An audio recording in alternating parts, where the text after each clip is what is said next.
is Leela, and I'm going to read Squirrels on Skis by J. Hamilton Ray. Nobody knew how the mania grew. First there was one, and then there were two.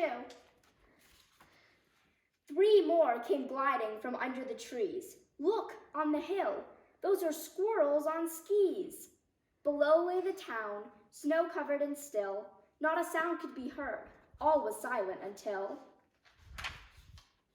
Swish, swooped the skiers, all dressed for play.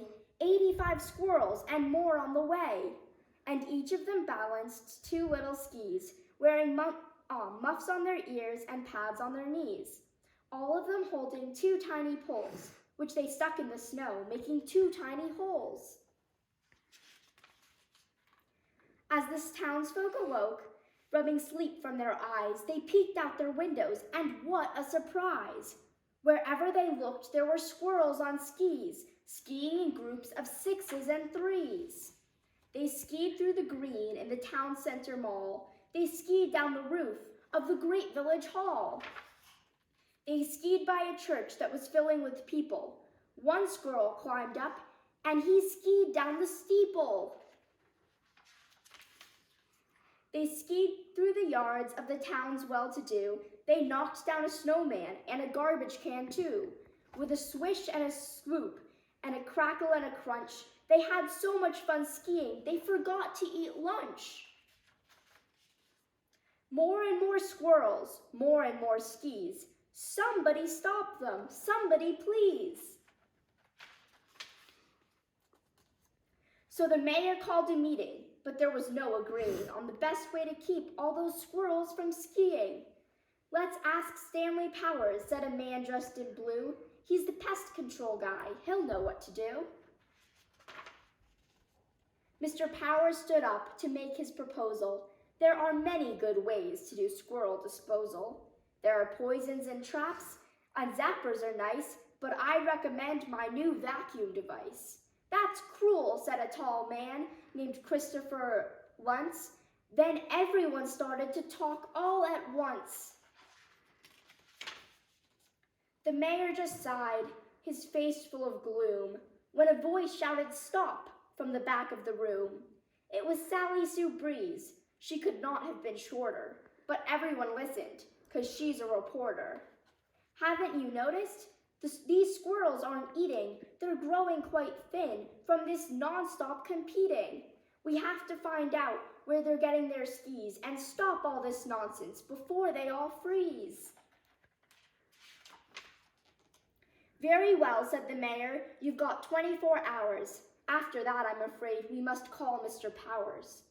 Sally followed the tracks of the squirrels on skis, back up the hill and on through the trees, and over a bridge to the edge of the town, where a very old building was half falling down.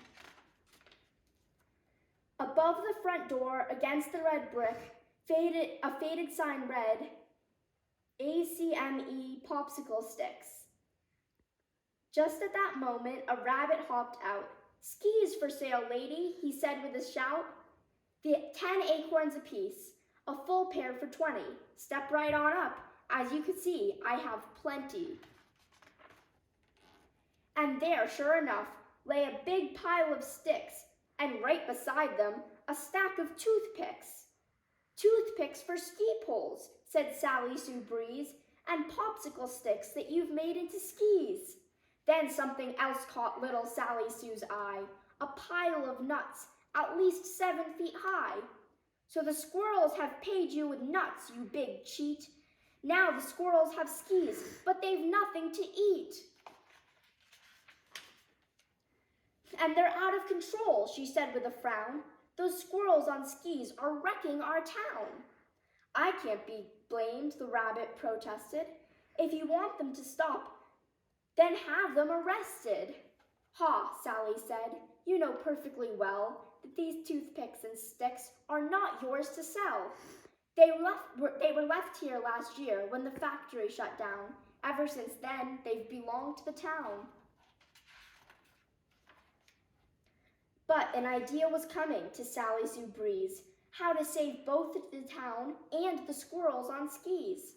I'll forget what you did if you help make this right, but we have to work fast, 'cause we haven't much light.